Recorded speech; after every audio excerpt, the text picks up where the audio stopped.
No, and that's beautiful. And a few things that I'm hearing that I'm loving is यार ये सब भेड़ चाल की दुनिया है, हम सब सोशल मीडिया पे है, but really like what is it that you can do, कि आपकी रियलिटी क्या है, क्या आप सुन सकते हो कि आपको क्या पसंद है, आप किस में एक्सेल करते हो, and can you if you want to be great at some level you need to hear your own voice and then go pursue that and make your own path versus saying कि XYZ ने ये किया था, उसने ये show किए थे, ये रील की थी, ये स्टोरी की थी, तो मैं यही चीज़ वापस करते रहूँ एंड रिपीट करते रहूँ. But have that courage to own your truth and live it, कि यार ये मेरे को समझ आ रहा है. And also with actors it's such a wonderful profession, Divya, like it's full of contradictions also.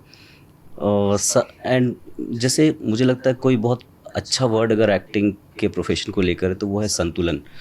आपको ज़िंदगी में, और life is not much different from acting. वो हम जिंदगी में भी एक्टिंग कर रहे होते हैं हर वक्त. लाइक दिस मोमेंट ऑल्सो एक बहुत ही डीप लेवल पे we are all characters. There is a stage, there is a task given to us and we are doing that.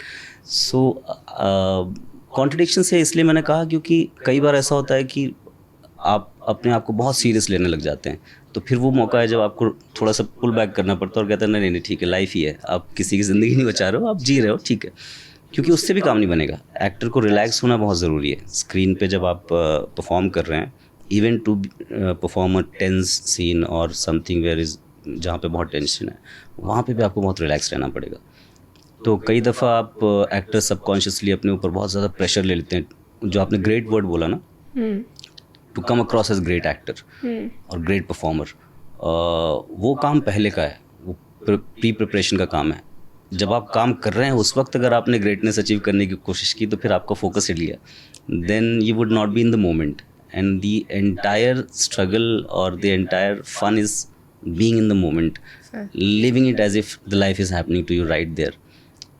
वो मज़ेदार है. So when you're acting, then you're actually that person जो आप represent कर रहे हो in in your head, You're in your not that body. person, but you are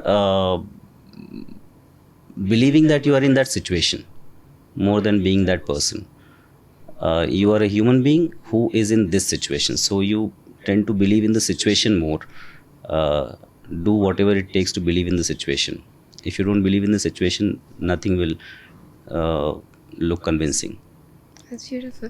Like आपका scene था again from Half CA between the father and the son, जिसमें the son was very very disturbed and father बहुत emotionally उसको encourage करते हैं और बोलते हैं कि नहीं नहीं एक बार और try करो.